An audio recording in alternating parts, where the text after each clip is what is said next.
হকপন্থীদের লাইফে আল্লাহ পাকের পক্ষ থেকে একটা বিশেষ অনুগ্রহ হচ্ছে একাকিত্ব। মানে একাকিত্ব কেন নিয়ামত বললাম? কারণ একাকিত্ব মানুষকে আল্লাহ চিনিয়ে দেয়। অনেক আলেম দেখবেন যারা জেল টেল খেটে বের হয়েছেন, তারা সবাই একটা কথা বলবেন, জেলখানায় আমরা আল্লাহকে চিনেছি। সব আলেমরা এই কথা বলে যারা ওখান থেকে বের হয়ে আসে। কারণ একাকিত্ব মানুষকে গভীরভাবে ভাবায়, আল্লাহকে পাওয়ায়, আল্লাহর কাছে দোয়া করতে শেখায়, মানুষকে বোঝায় যে আল্লাহ ছাড়া কেউ নয় সাহায্য করার। তো যারা হকপন্থী হয়, একাকিত্ব তাদের বরণ করতেই হয়। এটা মাথায় রেখে পথ চলতে হবে। ইব্রাহিম আলাইহিস সালাম পথ চলা শুরু করলেন। এবার কি হলো? তিনি কি বাসা থেকে বের হয়ে সেই এলাকা, ওই নমরুদের দেশ ছেড়ে চলে গিয়েছিলেন? উত্তর না। প্রথমে তিনি চলে যান নাই। প্রথমে তিনি ওই সমাজেই থেকেছেন, থেকে দাওয়াত দেওয়ার চেষ্টা করেছেন। তিনি ওই সমাজেই থেকেছেন, থেকে দাওয়াত দেওয়ার চেষ্টা করেন। ঠিক মুহাম্মদ সাল্লাল্লাহু আলাইহি ওয়াসাল্লামের মতো। সমাজের মানুষ যখন নির্যাতন নিপীড়ন করছেন, তিনি কি শুরুতেই সমাজ ছেড়ে বের হয়ে চলে গেছেন? না, 13 বছর দাওয়াত দিয়েছেন। কত বছর? 13 বছর। তো ইব্রাহিম আলাইহিস সালাম সমাজের মানুষকে দাওয়াত দেন। কিভাবে দেন? কোরআনে এভাবে ভাষা আসছে।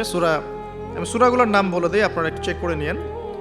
সূরা আম্বিয়ার মধ্যে আসছে, সূরা সফফাতের মধ্যে আসছে, সূরা আনআমের মধ্যে আসছে।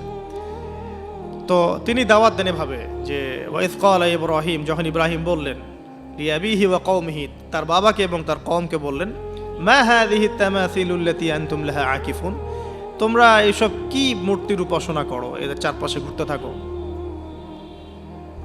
কি সব করো? তো তারা বলে যে নাহনু বাল ওয়াজাদনা আবাআনা কাযালিকা ইয়াফআলুন, আমরা আমাদের বাপ দাদাদেরকে দেখেছি এইভাবেই করতে। তাদের রেফারেন্স কিন্তু এটাই ছিল। কোনো দালিলিক জ্ঞানতাত্ত্বিক যুক্তি বিজ্ঞান দর্শন এখানে নাই। এখানে কি ফিলোসফিটা কি? বাপ দাদাদেরকে দেখেছি করছে। তো এটা দিয়ে আবার অনেক সময় বাংলাদেশে আবার একটা ট্রেন্ড চালু করা হয়েছে যে তোমরা দীর্ঘদিন 1200 বছর থেকে যে ইসলামটা ফলো করে আসছো ওটা ভুয়া, আমরা যেটা নতুন মডারেশন দিচ্ছি এটাই সঠিক। এই দলিল সেম না। এখানে অমুসলিমদেরকে দাওয়াত দেওয়া হচ্ছে। অমুসলিমরা বলছে যে আমরা বাপ দাদাদেরকে দেখেছি যে তারা এইভাবেই মূর্তি পূজা করতো, আমরা তাই করি। এটার সাথে কি হানাফি মাযহাবকে মিলাবেন আপনি? হ্যাঁ, হানাফি মাযহাব বাপ দাদা থেকে চলে আসে, ভুয়া, নতুন যেটা দিচ্ছি এটাই সঠিক। আস্তাগফিরুল্লাহ। তো আমরা হাত চেঞ্জ করাটাকে এখন মনে করি হিন্দু থেকে মুসলমান হইলাম মনে হয়। হাত বদল করাটাকে মনে হয় যে হিন্দু থেকে মুসলমান হয়েছি মনে হয়। গভীরে ঢোকেন ওলামায়ে কেরামদের, মানে দার্সে গিয়ে বসে গভীরে ঢুকলে বুঝতে পারবেন যে ইসলামিক স্কুল অফ থটগুলা প্রত্যেকটারই ভিত্তি আছে। এগুলোর গভীর শেকড় আছে, ভিত্তি আছে। আল্লাহ, রাসূল এবং রাসূলের সাহাবীগণ, এই তিনটাকেই মানতে হবে। আপনি যদি বলেন যে আমি সাহাবীদেরকে মানি না, খালি আল্লাহ এবং রসুলকে মানি, তাহলে আল্লাহকে রসুলকে মানতে পারবেন না। সাহাবীদের অনুসরণ না করলে রসুলকে ফলো করতে পারবেন না।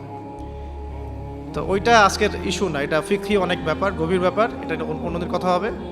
এই দলিল আর এই দলিল কিন্তু সেম করা যাবে না। আবার যে আমরা বাপ দাদা থেকে দেখে আসছি তোমরা নামাজ এইভাবে পড়ো, এই নামাজ ওই দলিল চলবে না, আমারটা ঠিক, এটা ঠিক না।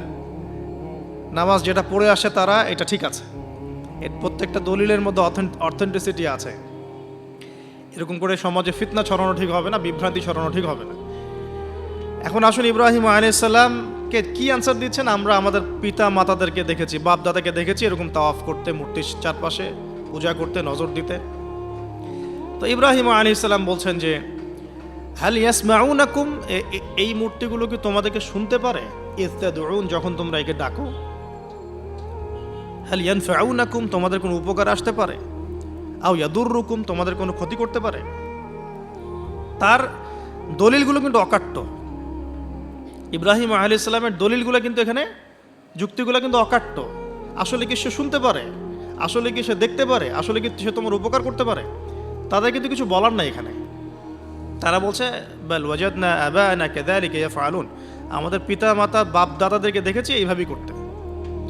ইব্রাহিম আলাইহিস সালাম বলছেন যে ইন্নাকুম আনতুম লাফি দালালিম মুবিন, তোমরা তো সুস্পষ্ট বিভ্রান্তির মধ্যে আছো। তাহলে তো এরকম আরো অনেক আয়াত আছে সূরা সফফাতের মধ্যেও, ওয়া ইন্না মিন শিআতিহি লা ইব্রাহিম ইয জাআ রাব্বাহু বিকলবিন সালিম ইয ক্বালা লিআবিহি ওয়া কওমিহি মাযা তা'বুদুন, তোমরা কিসের ইবাদত করো?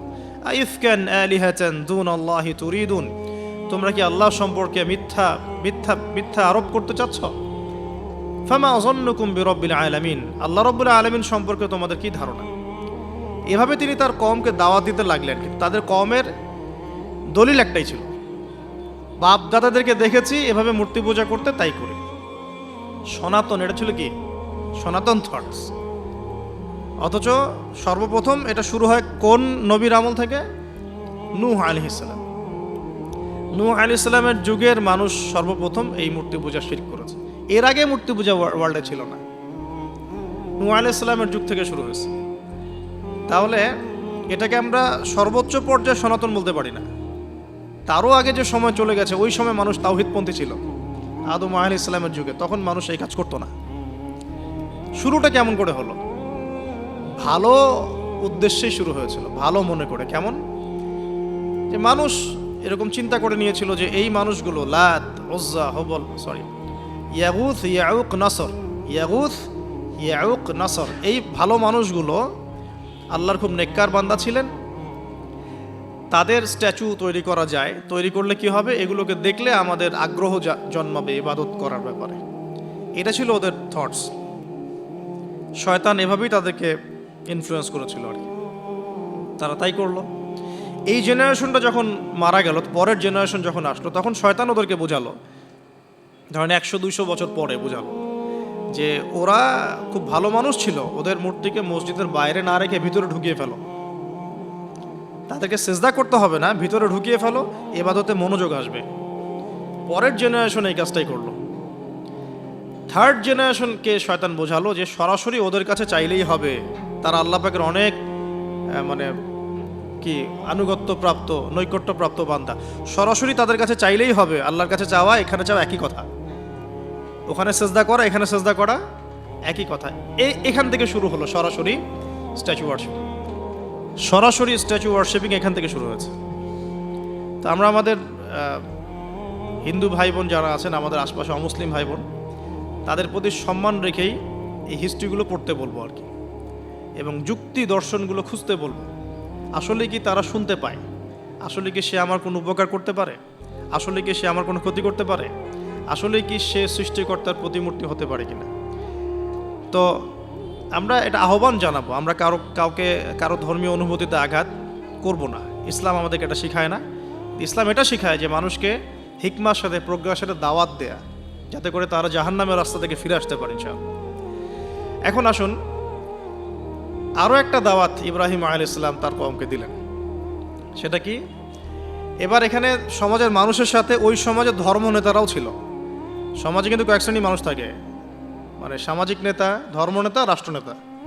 তো রাষ্ট্রনেতা পর্যায়ে এখনও ইব্রাহিম আলাইহিস সালাম যান নাই, এখন সমাজ নেতা আর ধর্মনেতা চলছে আর কি। এবার ধর্মনেতা আসলো, এসে ধর্মনেতারা তাকে বোঝানোর চেষ্টা করলো যে এই আসমানের তারা, চাঁদ, সূর্য, প্রকৃতি, গাছপালা, এগুলো ইলাহ, এগুলোর ইবাদত করা যায়। এই ঘটনা আল্লাহ রাব্বুল আলামিন সূরা আনআমের মধ্যে বলেছে। তো ইব্রাহিম আলাইহিস সালামকে তারা দেখাচ্ছে, এটা আরবীয় একটা কাব্যিক ভাষায় কোরআনে এসেছে, চমৎকার ভাষায়, যে ফালাম্মা জান্না আলাইহিল লাইল, যখন তার উপর রাত আচ্ছাদিত হলো, রাআ কাওকাবা, তখন ইব্রাহিম আলাইহিস সালাম কি দেখলেন? আকাশে তারা দেখলেন। ঠিক আছে, তারা মূর্তি পূজার এখানেই আছে, ধর্মনেতারাও এখানেই আছে। তো তিনি বলছেন হাযা রব্বি, এটা আমার রব। ফালাম্মা ফালা, যখন তারকাগুলো অস্তমিত হলো, ক্বালা লা উহিব্বুল আফিলিন, আমি তো অস্তমিত যাওয়া জিনিসকে পছন্দ করি না। রব তো অস্তমিত যাবে না, এখানেও যুক্তি লাগবে, তো আমার ফিলোসফি লাগবে, আমার এখানে দর্শন লাগবে, এখানে তো আমাকে মানে প্রজ্ঞা দিয়ে বোঝাতে হবে। এটা তো অস্তমিত হয়ে গেল, এটা তো রব হতে পারে না। ফালাম্মা রাআল কামারা বাযিগান, যখন সে চাঁদকে দেখলো জলজল করছে একদম। আর এখনকার চাঁদ দেখা আগের চাঁদ দেখা তো এক না, এখন তো আমরা চাঁদের আলোই খুঁজে পাই না, তখনকার চাঁদ তো অন্যরকম। বাযিগান মানে জলজল করছে। তখন তিনি বললেন হাযা রব্বি, এটা আমার রব। তখন ফালাম্মা ফালা, যখন এটাও অস্তমিত হয়ে গেল, তিনি বলছেন লাইল্লাম ইয়াহদিয়ানি রব্বি লাকুনান্না মিনাল কওমিদ দাল্লিন, আল্লাহ যদি আমাকে হেদায়েত না দেন তাহলে আমি এই দল্লিনদের অন্তর্ভুক্ত হয়ে যাব। ইব্রাহিম আলাইহিস সালাম বলছেন ফালাম্মা রাআ শামসা বাযিগাতান, যখন এবার সূর্যকে দেখলেন দিনের বেলা, এটা তো আরো বড়, হাযা রব্বি হাযা আকবার, এটা আমার রব, এটা সবচেয়ে বড়। হাদা আকবার, এটা সবচেয়ে বড়। ফালাম্মা আফালাত, এটা যখন অস্তমিত হয়ে গেল তখন তিনি বলছেন এই কথাটা যে ইয়া কওমি ইন্নী বারিউম মিম্মা তুশরিকুন, হে আমার কওম, তোমরা যেগুলোকে দিয়ে আল্লাহর সাথে শরিক করছো এখান থেকে আমি আমার চেহারাকে ফিরিয়ে নিলাম। সুবহানাল্লাহ। তখন তিনি এই কথাটা বলেন, ইন্নী ওয়াজ্জাহতু ওয়াজহিয়া লিল্লাযী ফাতারাস সামাওয়াতি ওয়াল আরদা হানিফাও ওয়া মা আনা মিনাল মুশরিকিন, আমি আমার চেহারাকে ফিরিয়ে নিচ্ছি এই আসমান সমূহ এবং জমিনের সৃষ্টিকর্তার দিকে, এবং আমি মুশরিকদের অন্তর্ভুক্ত নই। ইন্না সলাতি ওয়া নুসুকি ওয়া মাহইয়ায়া ওয়া মামাতি লিল্লাহি রাব্বিল আলামিন, আমার সলাত, আমার কুরবানি, আমার স্যাক্রিফাইস, আমার জীবন, আমার ফুল লাইফ, আমার মৃত্যু সবকিছু কার জন্যে? জগৎ সমূহের প্রতিপালক আল্লাহর জন্যে।